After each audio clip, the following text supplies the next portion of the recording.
the cost of airline tickets. So anyway, well, listen, we're going to get this show on the road, and I know people will start coming in as we get going, but welcome everybody. This is a info webinar on our signature program, the Roundtable for Leaders. And so I'm going to start sharing my screen so that you can see it. So hopefully, maybe Shelby, you can just drop me a comment and make sure that everybody can see the screen that is up there. Great. Okay, so welcome, Roundtable for Leaders. My name is Glyne Roberts McCabe. I'm the founder and president. We have been around now for 14 years, can't believe it, and are very focused on helping leaders navigate change, disruption, and growth. That's what we do. And today we're going to be talking about our signature program, the Roundtable for Leaders, for those of you who are thinking about it. And, you know, whether you're thinking about it for yourself, as a program for yourself to go into, or for somebody on your team, or maybe you're looking at this to think about bringing it into your organization. I'll try and cover all three, but feel free as we go through to throw any questions that you have for me in the chat. We're going to keep the lines muted, but feel free to, you know, keep the conversation going in the chat. I'll monitor that, and I've got Shelby on here with me who will interrupt me if I miss something, because I can't say I'm really great at technically multitasking, but I do my best. Okay, so here's what we're going to be doing today. We are going to do a little bit of a step back and just talk about the state of the nation for leaders today. There's a lot going on, and I think it's really important we all get kind of grounded in what we're facing as leaders, and then what are the inherent risks that are associated with leading, and particularly leading in the kind of environment that we're leading with today, and what do you do to mitigate it? And then I'm going to be sharing with you information on the Roundtable for Leaders program so that you can evaluate, again, whether it's right for you, right for somebody else, or right for your organization. So it's not for everybody. I will be clearly upfront with that. So I'm going to make sure that if you are thinking about it, you can really make a good, strong, educated decision. So let's start with a little bit of context here. What in the world is going on? So when you think about your world, the kind of world that you're leading in right now, you know, I'm sure there's probably some words that come to mind for you, and feel free to drop them in the chat in terms of the new normal. Some of you may have heard this expression before, VUCA. We're living in a VUCA world, volatile, uncertain, complex, and ambiguous. And I found it fascinating when organizations started using this term VUCA, because I don't know if you know this, but I didn't know where the term originated from, but it originated from the US military. It's a little bit scary to me when we're bringing in US military terms to describe our modern workplaces, right? And yeah, and I think we've only seen this start to get even more complex and more uncertain and more ambiguous and more volatile over the last 12 months, let's face it, right? We've had COVID. That's created a whole other level of complexity for leaders. We now are dealing with a ton of mental health issues as a result of the pandemic. I've seen so many courses lately on telling leaders they need to be able to recognize the signs of trauma. I'm married to a psychotherapist. I sort of have the view that we are not trained to be therapists as leaders, and yet these are the kinds of demands that are being placed on us. We've got social justice movements that are happening, and we've got gender inclusion, equality, diversity movements across the board. And so all of that is really, I think, leaving a lot of leaders feeling overwhelmed, and you might be able to relate to some of the folks on this screen. Certainly if you've had a parent of young kids over the last 12 to 18 months trying to juggle work and school and everything else in between.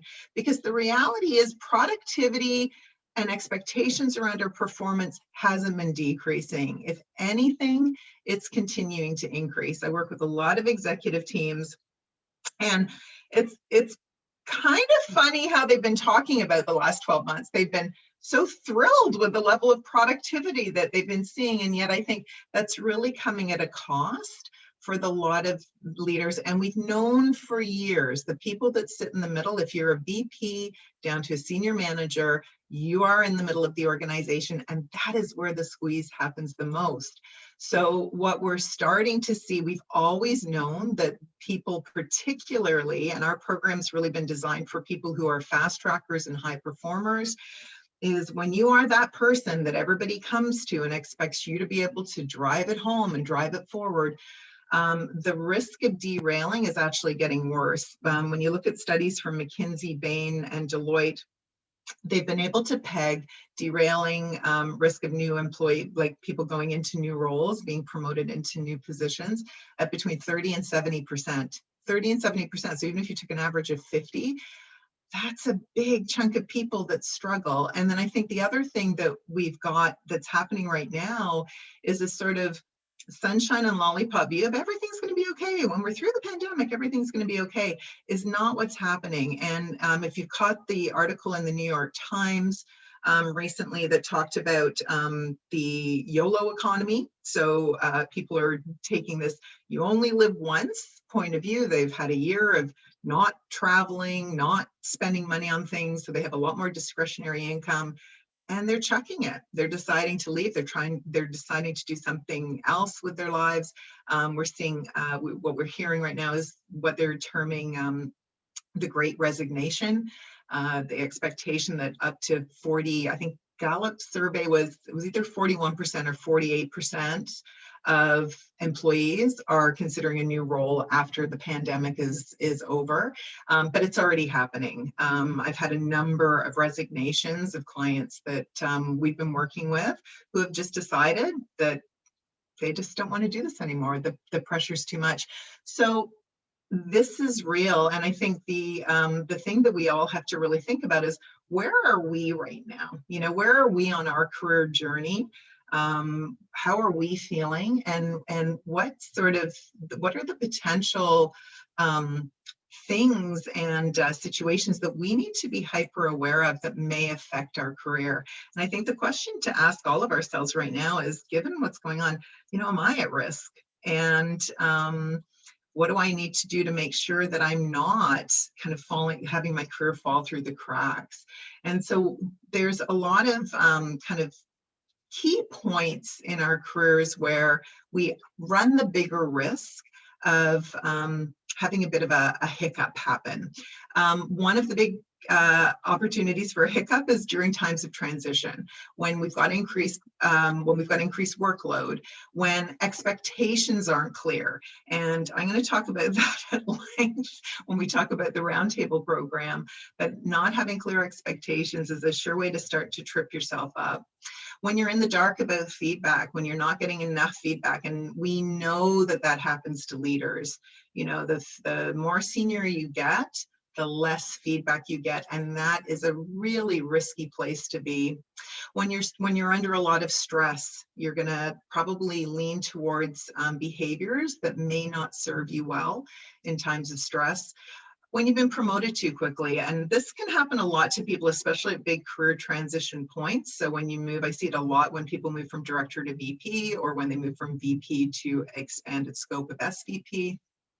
These are points where the complexity increases, the scope increases, and the way we approach leadership needs to adapt. And then combine that with not getting enough feedback and potentially doing double duty. A lot of people move into roles where they're still backfilling their old role. You can see it becomes a recipe for a lot of challenges in our careers.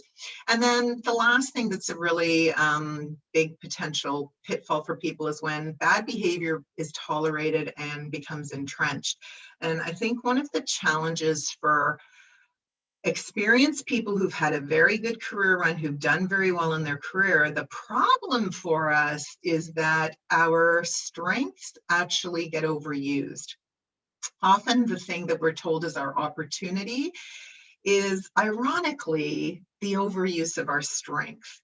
And that becomes very tricky for us to uncouple. Right.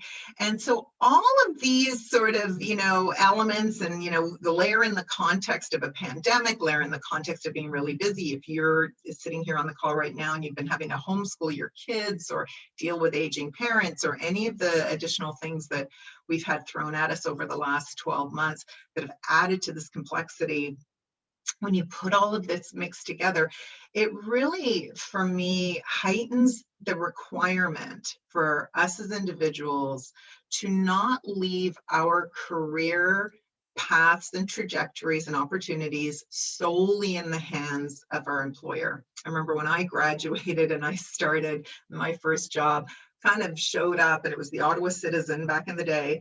And I figured they'd know what to do with me. I thought they'd, there'd be, my boss would know where to put me and what career path to put me on. It took me about 6 months to figure out that that was just not going to happen. I was on my own.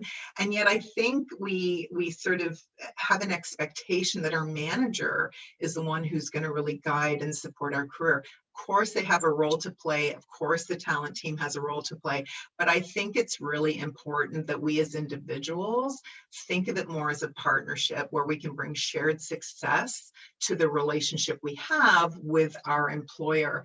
And so what I want to sort of talk to you a little bit about is how you can take more control of your leadership career and the way that the program that we offer can support you in doing that. So I think one of the first things to really think about, and again, I know I'm talking to a lot of experienced people who've been leading for a while, who've had their careers for quite some time, is one of the things you have to really confront within yourself is this notion that what got you here won't get you there.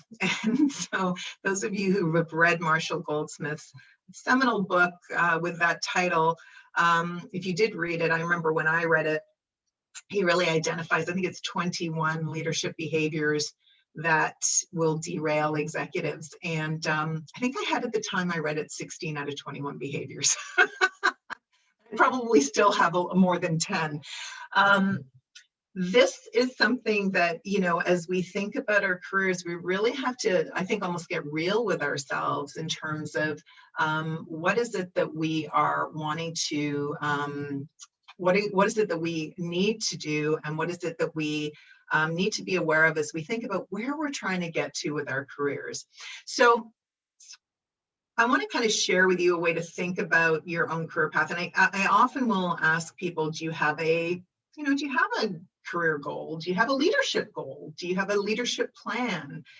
And most people don't. And if you're listening to me right now and you're thinking, well, I don't really have one, that's okay. You're in the majority. The majority of us don't think about our careers that way. We sort of tend to, what I notice is we sort of, when we come out of school, we do have a very clear goal. It's called getting a job. Once we've got that job, then we start to get fixated on things like promotions. And so depending on, what stage we're at in your career, we can start to almost stall a little bit. When you get into the middle of the organization or you achieve a certain level, often when I'm working with clients, I'll hear their manager say to me, I need them to have a clearer vision of what they want to do with their career. So here's something I want you to think about. I'm going to kind of share this. I want you to just be, as I'm talking you through this, I want you to think about yourself. Put yourself into this scenario right now. So think about where you are today. Think about where you are today. And then I want you to think about, where do you want to be 10 to 15 years from now? What do you want your life to look like? Don't think about a job title, but just think about, maybe the kinds of work you want to be doing, the kinds of, salary you want to be making, the kind of environment you want to be working in. Really think, and I would highly recommend, I do this for myself all the time, is that you do a kind of a 3-year vision for yourself. You really get crystal clear on what it is that you want to accomplish and have in your life, right? 10 to 15 years from now. So pick the scenario that works for you. And so when you think about that, and you think about, if you really got what you wanted, you got everything you wanted, just imagine how great that's going to feel, right? How happy, fulfilled you're going to be. Maybe there's some life balance things in there that you've been able to work out. Maybe you're only working 3 days a week. I don't know. The world is your oyster. So thinking about what you want your career to look like. If you didn't achieve that, what would be okay then? So I don't get my pinnacle, but what's pretty good? What's going to make me feel really good? But we know life doesn't always work that way, right? And it certainly doesn't work that way without a plan. And I work with a lot of people who thought they were going to be somewhere, and find themselves not where they wanted to be. And maybe some of you on this call are starting to feel a little bit like that now, where, gee, where I am today wasn't where I thought I'd be 5 years ago or 10 years ago. And then there's people who really are unhappy. I would say most of the people I find in the roundtable tend not to ever fall into this category, because they do tend to move on before they get to the point of being really, really unhappy. But the question to really ask yourself is, what do I need to do today so that I get myself on the right trajectory line? What do I need to do? Because what I know, and I think the older I get, I've been thinking about this a lot lately, because I've got a 17-year-old who's about to go off to university. And for those of you who are parents, you know this, right? People will say to you, it goes really fast. Well, it doesn't feel like it's going really fast when you're in, year 1, 2, and 3. And then all of a sudden it starts picking up steam. And, thinking that I have a 17-year-old now who's about to leave in September, it's coming as a bit of a shock to me, I have to say. And so when you think about how quickly your career can move forward and move away from your goal if you're not keeping your eye, you're not clear about where you want to go, how quickly you can find yourself on maybe a line you don't want to be on. So the question is, when do I want to jump the line, right? And how quickly do I put actions in place that are going to get me to where I want to be? And what we know at the Roundtable is that it really takes a very kind of systematic and strategic way of managing our careers and being focused as leaders on what it is we want to accomplish.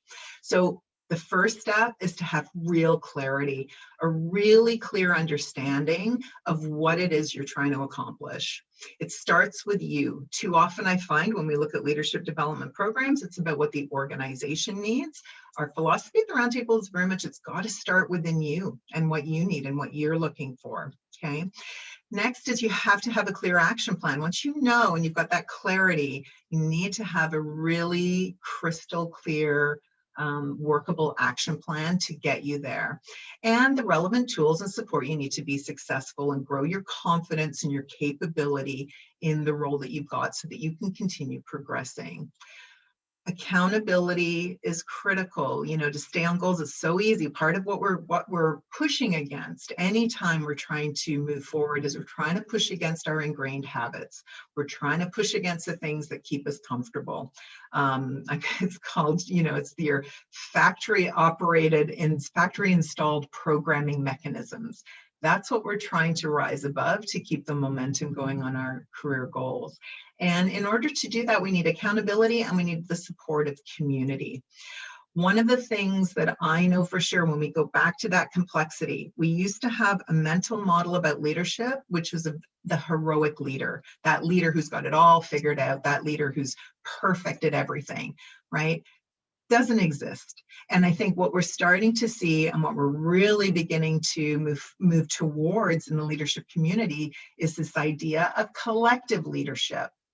It's too challenging today to expect that every leader can be everything, right? You need to be a trauma counselor now.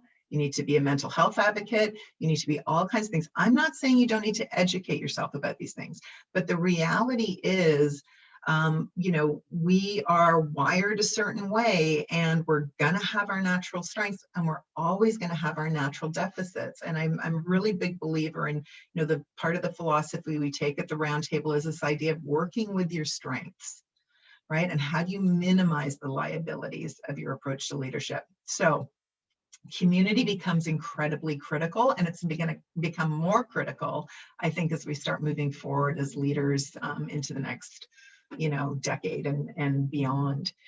So when we look at our approach in leadership philosophy, that's the kind of key thing to know and understand about us. We take a really inside-out approach, and at the core, it's about being intentional, being very intentional with your leadership. But in order to be intentional, you need to have awareness. You need to know what is important to you. You need to have deep self-awareness and understanding about how your approach affects other people. You need to understand the benefits of that approach, and in some situations when that approach is going to be a liability for you. You need to understand what your ambitions are. What is it that you want to do with your life? And this is where I think it really creates more of a balance between what you need and want and what your company needs and wants from you, right? How do you create more balance so that it doesn't feel like maybe you're giving everything to the company or the company isn't giving you what you need and want, right? So understanding your ambitions, that forms the real nucleus of our philosophy of leadership. And then around that, leadership is pretty straightforward. You got to lead with purpose. You got to grow your people and you got to deliver results. So within that, we've got different sort of ways of getting at those topics within the program. So here I want to kind of walk you through some of the key components of the Roundtable for Leaders program. And so I'm going to kind of share with you some of the pieces of the program and give you a bit of a view as to what you'll learn in that program. But know that underpinning it is this idea that you are going to be building your self-awareness. You are the ultimate goal, in my mind, of what we're trying to give people who come through our program is a really clear understanding of their career. How are you going to get from where you are now to where you want to be, right? How do you get really grounded in who you are as a leader so that you can be intentional with how you're showing up in your job today, but also to give you the tools that you can draw on again and again and again as you continue to grow and transition in your leadership career, okay? So there's a number of components to the program. The first is that part one, having a clear plan, having clarity on what it is you're trying to accomplish. And the way we do that is through a number of parts. So we have you do a 360 survey that I'll talk about in a little bit more depth in a second. You will have a one-to-one goal setting session with your coach, and that's going to help you really start to identify what's going to really help me finesse my leadership approach. This is not a remedial program. We don't fix people. What we do is we take very talented people and help them finesse their approach to leadership so that they are better equipped in a variety of different leadership situations. COVID is just a leadership situation, right? In a variety of different leadership situations, we equip you to be able to handle that situation more effectively with better, greater impact. Okay, not always going to your strength and trying to hammer a screw, right? We have sponsor alignment. So that's whether it's your manager or maybe you work with an internal mentor. Maybe you're an individual who has a board of directors that you report into. That sponsor alignment so that we engage the sponsor in the process. And I can share more why we do that. When you're talking about finessing behavior, it's really critical that you have sponsors on board around your program. And ultimately, what we help you really figure out is what we call your big bang for your buck behavior. I don't believe in boiling the ocean. And so what we're going to help you do is really identify behavior change is hard. If it was easy, I wouldn't have to always be renewing my Weight Watchers subscription, right? It's difficult to sustain a new behavior. And so what we want to do is figure out what's one behavior that if you were to tweak it a bit, it's going to have a massive ripple effect for you in a positive way, right? So that's sort of the first step, is really to help you get that solid plan. Then the next step in the program is the support you receive around working that plan. So you're going to have 8 peer coaching sessions where you'll come together with a group of 7 other leaders. So there's 8 people total. The learning is 3 hours in length, and it provides you with both group learning, you're learning from each other, and then peer accountability to support you around going for those goals. The third part are tools. So we give you a number of tools to help you shift your mindset and thinking. So tools that you can use, again, way beyond the program. We want you to use them with your team. We want you to take them into the conversations in your organization. We also provide your sponsor with tools so that at your one-with-ones, you can talk about what you're working on and further explore. We've had many scenarios with people taking their the tools that they've used into peer situations, committees that they work on, and things like that. So there's lots and lots and lots of opportunity to apply, and we actively encourage you to do that. We want to see you putting things into action, practicing. So part 4 is the accountability piece, right? So for accountability, there's 5 additional hours of individual coaching where you're going to work with your coach. So it's the same coach that runs the group coaching component as well as the individual coaching component. You're going to have 5 hours of individual coaching. Your sponsor is going to have 2 check-ins with you to see how you're progressing against the goals. It's a really critical part of our program. When you are shifting behavior, it's really critical that the people around you who you need to see the new behavior are on that journey with you. Because what neuroscience tells us is that our brains are kind of lazy. Like our brains need to keep the prefrontal cortex kind of clean so that's where we can do our critical thinking.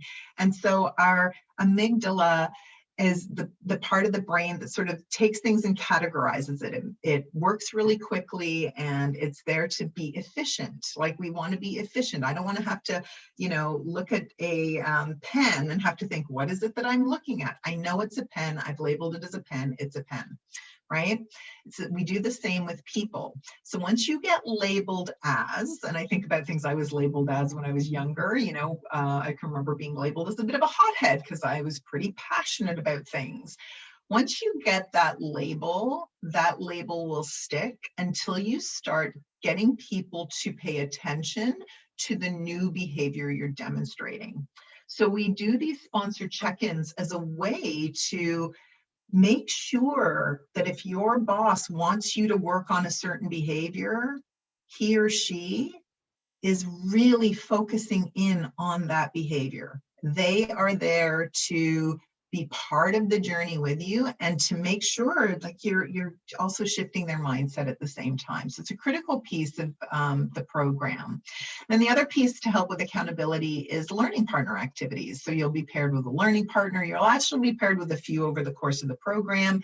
There's activities after each group session that you'll be encouraged to do with your learning partner. We do leave it as a bit of a choose your own adventure where you can choose one of a couple of different options, but the idea being that you can practice working together with each other.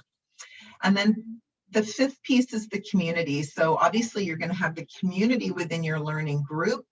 We've got groups that, 10 years later still connect once a year to go through goal setting with each other. They have each other on speed dial. So this is really what we aim to cultivate, is this idea that you now have this personal board of directors that you're going to be able to draw on.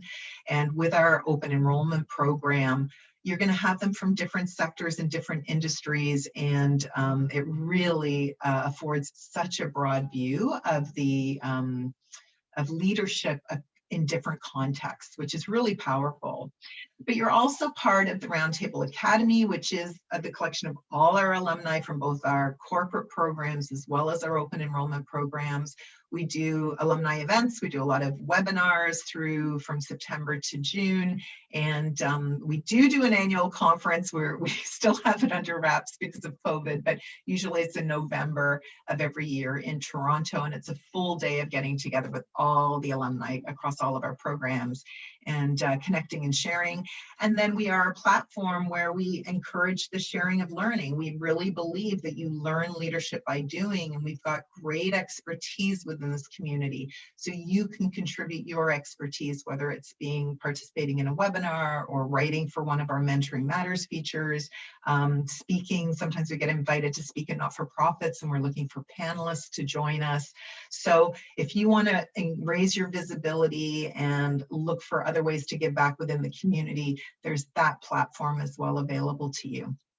So those are the components of the program. I'm going to walk through a few more, and then I'm just going to pause for questions, but I just want to give you some of the sense of, a little bit more about this LEA, and which is our 360 tool, and some of the topics that we cover, and then I will open it up and see what people are curious about, learning more about. So the 360 tool that we use in our program is developed by a company in the US called Management Research Group. They've been at this for over 40 years. This is what they do. I'm a big fan of partnering people who are deep experts. They don't do 50 things. They do what they do really, really well. And what MRG does is developmental 360s really well. So you heard me use the word developmental 360s. Some of you may have had an experience with a 360, which has been evaluative. It's grading you on a scale of 1 to 7. And if you did do that, maybe you found that a lot of people mostly gave you 4s and 5s, which I would suggest isn't really all that useful. You don't really get a clear sense of what do I need to be working on. The LEA measures 6 functions of leadership, and the leadership functions are how you create a vision as a leader. And there's 5 behaviors under that creating a vision that they look at. There's developing followership. So once you've got the vision, how do you get people behind that vision? There's 4 behaviors under there. Then implementing the vision. So getting that done, again, there's 4 behaviors under there. Following through, there's 2 kind of key behaviors that map to following through on the vision and making sure that your actions actually happen. Then there's achieving results. So how do you go about getting the results that you need to get? And then finally, they measure team play. That's kind of the how. It's like behaviors like empathy and cooperation. So the 22 behaviors sit underneath these 6 functions of leadership. And then the LEA also measures 26 effectiveness measures. So we understand your behavior. So how are you showing up as a leader? But then also, how effective are you? Or what's the perception of your effectiveness across your observer group? So again, if you're not familiar with the 360, 360 is asking for feedback from your boss, your peers, and your direct reports. We also put in some open-ended questions. We'll ask your observers, what are 3 things this leader does really well? And if there was one thing this leader could do more of, what would that be? So that we'll really get some color around the feedback for you. And what I love particularly about this tool is it really, really pinpoints behavior. If you've ever had your boss say to you, I need you to be more strategic, or I need you to, or you cast a bit of a long shadow with your team. You need to do something about that. What does that mean? Right? When you hear that kind of platitude feedback, and yet that's a lot of, often we'll use a lot of metaphors, or managers don't really know how to articulate the behavior clearly. I've got somebody who's in our program right now who is working on presenting to the executives. What I notice about her is that she's very soft-spoken, she's very calm. How it comes across, though, because she doesn't use a lot of vocal variety, is that it sounds like she's a bit tentative, even though she really knows her stuff. And I was on an alignment call with her and her manager, and I could tell the manager was really uncomfortable saying to her, you sound like you're not confident. He kept tippy-toeing around it. And so with the LEA, what we're able to do is really isolate what's exactly the behavior the person isn't demonstrating. And then we can zero in on that. And there's a wonderful resource guide that gives you really practical, actionable steps that you can take. And we have a whole system that we wrap around 360 to really help you come up with actionable behaviors. We call it the daily top 5. That's going to help you actually move this behavior. Okay, so the LEA 360 is the underpinning of the program. It's actually the underpinning of most of our coaching work and the work that we do, because I love it, because it's developmental, it's situational, it takes into account the context of your organization, the team you're leading. There's no one right way to lead. It's going to allow you to really see clearly, how am I being perceived? And is that the way I want to be perceived? And if I don't, what do I do about it? Okay. So with that as the foundation, we then bring you into the coaching sessions. And there are some core clinics in these group coaching sessions. The first is we teach you how to coach each other in a group. So when you come into the Roundtable program, you're really going to be upping your coaching skills, which is like, to me, that's kind of a non-negotiable for managers today. If you do not know how to coach, you're not going to be lasting as a manager for very long. So you are going to be getting practice every single time. We teach you a framework, and then you get practice every single time you come together in the group. And your coach, your roundtable coach, is going to be there coaching you on your coaching. So you're going to get real-time feedback on how you're coaching. You're going to be able to give feedback to each other. So it really is going to help you elevate that bar. And that's one of the things that when people come out of the program, they all say that they've increased their coaching skills as a result. We then have a clinic that focuses on your core values. Remember I said one of the pieces we look at is building awareness. Your values will really drive your behavior. They're going to drive your job satisfaction. Leaders who know their values have a much easier time making decisions because they're aligned with what their internal compass, what matters to them. So we do a deep dive on values. This is one of those ones that most people that go through that will take this particular clinic back to their teams, do it with their teams. I've had people do it with their spouses. It's a really juicy, fun clinic to get into. Then we look at your strengths. What makes you unique, right? What is it that makes you stand out from the rest of the crowd? Who are you? What's going to be your leadership legacy? And then finally, we look at your brand. What is your brand? And make sure your brand is actually in alignment, right? And how does it align with everything that you're trying to, demonstrate as a leader? So those are kind of the core clinics that we have. Everything's done through a portal. I actually need to update the slide a little bit because our portal, we just switched to a new portal, which is fantastic, called UpCoach, where you will have your videos and resources and everything you need for the program. We give you a tracker journal. We have supplementary material for your boss, peer coaching activities for you and your learning partners. So lots and lots of resources for you to tap into. And some of the key outcomes that we see as a result of going through the program. 83% of people that have gone through the program have achieved the goals that they set for themselves. The asterisk I would put on that, the 17% that haven't, it's usually because they've switched their goals partway through the program and they've put new goals, sometimes because they've been promoted, sometimes because there was a big change in the organization. 100% say they increase their self-insight. 78% increase their feelings of engagement and job satisfaction within their organization, and 100% broaden their networks.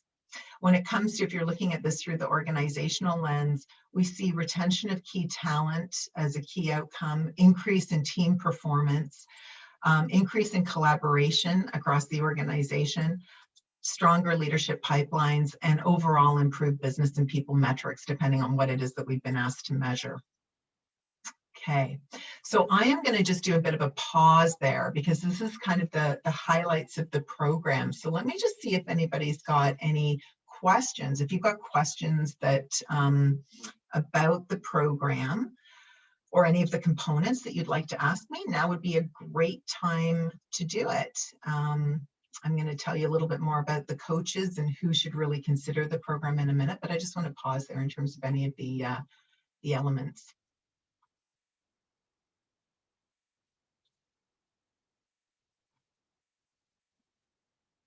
I don't see any questions coming in, so hopefully that means that I'm doing a great job covering us all off. All right, we're going to keep going. Put your questions in there. I'll keep monitoring them though. So I think one of the things about our program is really the coaching team that we have that deliver the program. All of them come with a very strong business and career track record. They're not people who just, and I shouldn't say just, that went into consulting and didn't have professional careers. There are people who've been in the trenches in leadership. They bring a broad perspective on leadership because of the nature of the work that they've done and continue to do with the Roundtable. We work across industries, as you'll see in a second. We have a very rigorous screening and training process. It takes 2 years for people to be fully certified with us, and they have to maintain a net promoter score in our program of 67%. If you know anything about net promoter, you will know that that's best in class and quite difficult to achieve. They participate in ongoing personal development. We have coach supervision on our coaches where we ensure that everybody is maintaining standards and consistency in the program. So the way our programs get delivered are consistent across the board. And And probably most of all, they're super passionate about helping people and helping people achieve success. So it's a really great crew for the open enrollment in the fall program. Colleen Jones is going to be the facilitator of that one. I don't know if we've lined up the January one, but Shelby can correct me if we're wrong on that one. But who we work with here is it gives you a bit of a sense of the kind of clients we work cross sectors. Leadership is leadership. It's the context that matters. And that's how all of our programs start. We start by understanding your context, your strategy, the kind of leadership you're in, what kind of team do you have? Do you have a green team? Do you have a seasoned team? Do you have a team that's about to turn over? Has your company gone through a merger? Do you have a new CEO? All of these things are so critical to your leadership, development plan and what you're going to be focused on through the course of the program. And it's not a fire hose. So if any of you have experienced those, 2-3 day leadership workshops where you go and it's great and you're all kind of, pumped up, and then you get back to an in basket that's got like 5,000 email messages and you're overwhelmed, and a month later you still haven't cracked open your binder from, the month earlier. This is not the way this works. In this session, you're going to meet for 3 hours every 6 weeks. The focus is on integration. I like to call the process, it's a bit of a flipped classroom approach, where you come into the session, you get to kind of unpack some of the work that you've been doing, the thinking that you've been doing, and then you go and do. And then we see you 6 weeks later and you tell us what happened. You tell us what the outcomes were. You tell us what progress you've been making. We celebrate. We then talk about the next topic and what are we going to learn from that and what can we share and work on together. So it's a real kind of back and forth that happens. Oh, I see something in the Q&A. Let me just see. Could I say a little more about the daily top 5? Yeah, sure. So when we help leaders set goals for themselves around a behavior, we really drill it down to micro behaviors. So if I'm trying to be more collaborative, let's say that's one of the things I know I need to do more of, I'm going to have a set of prompts and questions that I'm going to ask myself at the start of every day and at the end of every day. And it's really what we're doing is we're hacking the brain a little bit through this process. We call it the daily top 5. You could have 3 key questions. You could have 10. I know a guy that he had 30 because he really got into it and put in drinking water every day. He had a bunch of other habits he wanted to get better at. But as we focus in on that behavior, we're really getting very micro and very specific about what people can see you saying and doing. And that's the prompt that keeps you kind of honest and tracking throughout the program. So hope that helps. I guess the other piece of the program that I didn't touch on, and I probably should do it a little bit more justice, is the peer coaching component where you're coaching each other in the session. So we teach you this peer coaching method because every time you get together, you get to bring in a real issue. We don't deal in academic theoretical case studies at the Roundtable. What we deal in is real life. So if you have to go and have a tough conversation with your boss, or you have to have a challenging, or you're having a challenge in your career in the moment, maybe you've got an opportunity and you're not sure if you want to take it, you bring in these issues. And so the peer coaching method that we teach everybody, you apply that against these real life issues. And the thing, I've been doing peer coaching now for over 20 some odd years. I'm losing track. What I notice, it has not mattered if I've led groups of EVPs, presidents, CEOs, or first line senior managers. Leadership issues kind of boil into 3 categories. 4 categories actually: managing up, managing peers, managing down, and managing self. Like those 4, it's pretty consistent. I remember when I was doing a group for a very senior executive women as part of a diversity program, I remember hearing these women talking and thinking, gosh, haven't they gotten over all of this stuff by now? Like, isn't this stuff that, by the time you're a senior level executive, you would have solved for? No, still managing the boss, managing the peers, managing direct reports, all the same. So what will happen is people will put out an issue, and then what they'll actually find is, other people in the group have very similar comparable issues. So even if we're only coaching one individual on their issue, usually, many other people in the group are having key takeaways or key insights. It's really powerful experience. So let's talk. I know I'm sure you're sort of curious about, okay, so Glenn, this all sounding interesting. What are the costs of the program, and how does it compare to other development options that are out there? So I put together kind of a little chart, kind of the three big options really that I compare our program to. Executive development through universities or other corporate providers in one category. So that's your sort of traditional classroom training, going to a course. I compared when I did this to specifically high potential leadership programs. There's other peer-to-peer communities that are available and out there, as well as executive coaching, one-to-one coaching, great solution. And then obviously our program. So when you look at, things to think about, I think these are some of the things you want to sort of consider as you think about any learning program. What's going to be the ongoing learning impact? And I think when you look at executive development, there's no question. I mean, that's what the business they're in, is to give you knowledge and give you things that you can continue to draw on. When it comes to having personal leadership development goals, though, and being able to set your own plan, that's typically not how those programs work. You kind of sign up for it because you're interested in the topics at hand, but it's not like it's curated for you. Do they have an external mentor or coach supporting the journey? From the ones that I've seen, they do, but it's usually an additional fee. It's not typically part of the program, and it's usually only 1 or 2 hours. Is the programming participant driven? And what I mean by that is that if you find that you've signed up for a course and everybody in the course already kind of isn't really all that interested in this particular module, does that then get taken off the table and the group can decide? Typically in, I think in university programs, there's a little bit of that that's able to be done by application process, so that they really kind of weed out. But it's kind of I would put this almost at a half, like not super flexible, somewhat flexible. Oh, this has the wrong title. Actually, I forgot to change the title. So sponsor engagement. It's with university programs, there's typically not the sponsor engagement piece in it. They're 3 to 5 day offsite programs, and they don't engage the sponsor as part of that, unless it's through like a 360, and that's the one place, but not typically are they having conversations with the sponsors after.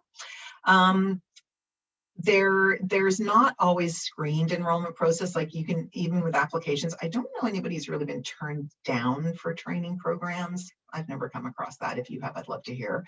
I think it's more of a formality of having you feel like you're applying for something. Some of them do have peer programs that go on after the formal training, but usually they're volunteer. It's, the group that has to facilitate themselves. And there is a lot of supplementary learning offerings, obviously, with university programs.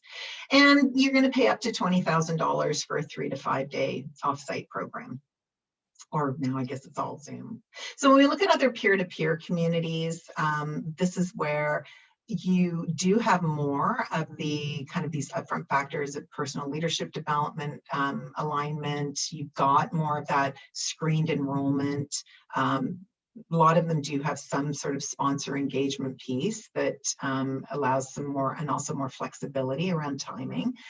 And but they don't typically, a lot of them don't have professionally facilitated learning groups. They're volunteers or they're members of the group themselves. I've been in a number of entrepreneurial community ones where it's just other entrepreneurs that are facilitating the groups. So they're not necessarily trained group coaches, and not always a lot of what I would call structured learning. It's a little bit looser. It's a little bit more very kind of participant-driven programming. And then when we get to executive coaching, this is where you really start to get more of the connection in, but what you're missing is the opportunity to be in a group with other people and that peer-to-peer piece that comes, which again, when we go back to the collective, I think for me, we offer one-to-one executive coaching. And I know a lot of people think that it's going to be more powerful for them. As a coach, I would say sometimes yes, but more and more, I think the value that you extract from being in a group far outweighs the one-to-one. if you are trying to work on a leadership behavior, and if you are trying to really kind of guide your career. And there's just so much more that you pull from that you can't get in executive coaching. And it really does depend on the coach and their sort of background and fit with you. So the Roundtable for Leaders, obviously I made the grid, so I hit all the check marks on this on this grid. In terms of costs, I mean, you can see the sort of costs you're spending is up to 15 to 20.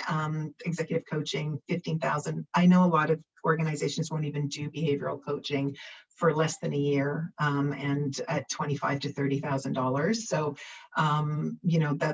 that's sort of the rate and range of pricing with the Roundtable for Leaders, because it's a group program and we offer it at scale. We're able to offer a really, really high value price for the program. So it's $87.50, and it includes all the things I talked about. I'll do a recap in a second. But I think if you're sitting there thinking about it right now, I said to you at the start, it's not for everybody. But if you can answer yes to some of these questions that I've got up here, it's probably going to be the perfect fit for you. If you don't feel like you've got it all figured out, this is not a program. If you think there's nothing wrong with your leadership and you're great and you're perfect and you've got nothing to learn, this is not the program for you. If you know that, and if you believe that by investing in yourself, it's going to give you ROI in your career, that by you putting time into yourself, it's going to have a payout, for sure, you'd be in the right place. If you want to have a rewarding leadership career, right? I am married to somebody who will say he has golden handcuffs, and I think he's actually okay with having golden handcuffs. He's okay with it. He does his time. He works 9 to 5. That's him. That's not me. That's not me. If you want more out of your leadership career, this is the kind of program that's going to help you get there, because it truly is about you knowing what's important to you, and then how do you get that shared success with your employer. And then if you want to share your expertise with other members, are you somebody who really can see yourself being a giver to a group? And finally, we say to people that come into this program, you are going to get out of this program what you put into it. That's just the way this works. It's coaching. I can't do it for you. Colleen can't do it for you. So if you really, really, really, are ready to commit and do the work, you will have a phenomenal experience in the Roundtable program. That I would guarantee that. So here's the recap of the program at a glance. You've got 8 peer sessions, 5 hours of personal coaching, executive coaching, 2 sponsor check-ins. You've got this world-class LEA 360 assessment, phenomenal assessment. I've been using it for over 20 years. 2-hour feedback and goal setting session. You've got your goal tracker, action plan, peer learning partners, on-demand resources, lifetime Roundtable Academy membership, and events. You will always be part of our community when you're done the program, so you'll always have that to draw back on. The program has won numerous awards. We've been featured in the Canadian textbook. This is a highly tested, highly validated approach. We have an extremely high net promoter score on this program of 93%. And that's across all programs, all industries. So if it's something you're really seriously considering, then we have a VP senior director cohort that's launching in November. There are only 3 seats left for that. So if you're interested, I would suggest you really get a move on to get your name in, because it's probably going to close out before the end of August for sure. And then in January, we have a director, senior manager cohort that's launching, and that's got 4 seats available in that, which is very early for us to already have 4 seats sold. There's only 8 seats available. So again, if that's something you're considering, I would absolutely tell you to get a hold of Shelby quickly, because we like an incentive. If you do register before August 31st, we've never done this before, but if you register before August 31st, we're going to actually also give you the individual directions inventory, which is our motivator assessment. It is going to add jet fuel to your action plan.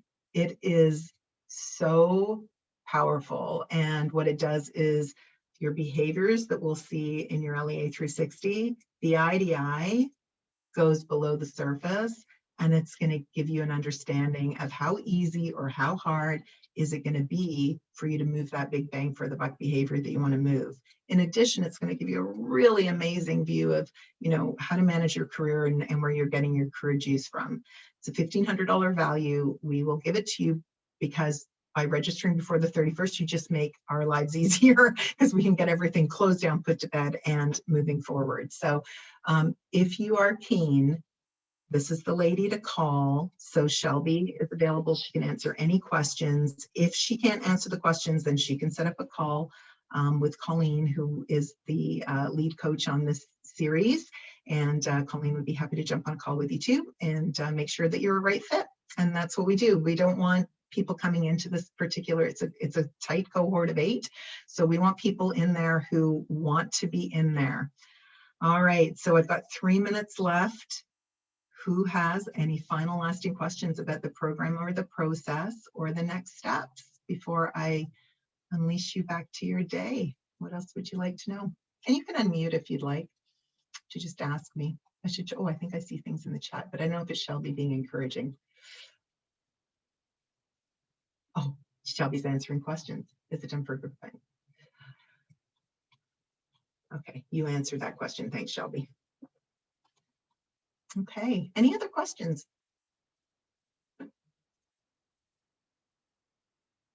No, sounds like not.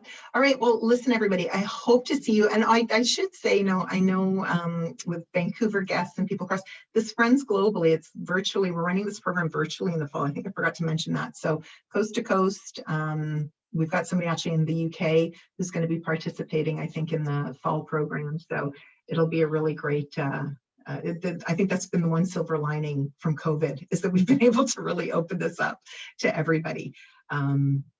So if you're interested, get a hold of Shelby. If not, please keep in touch with us. If it's, sounds great, but the timing isn't right now, no problem. Keep in the loop with us, and we'll let you know when the next series goes. But thank you all for being here today. Shelby, are there any other questions that I've missed? No, I think you've got everything. Awesome. All right. Well, thanks, everybody. Enjoy the rest of your day. I will stop sharing my slide if I can figure out how to do this. And enjoy. Oh, wait, there's one more question. Oh, no, it's Darcy. Thank you so much. Thanks, Darcy. It was great having you on the call.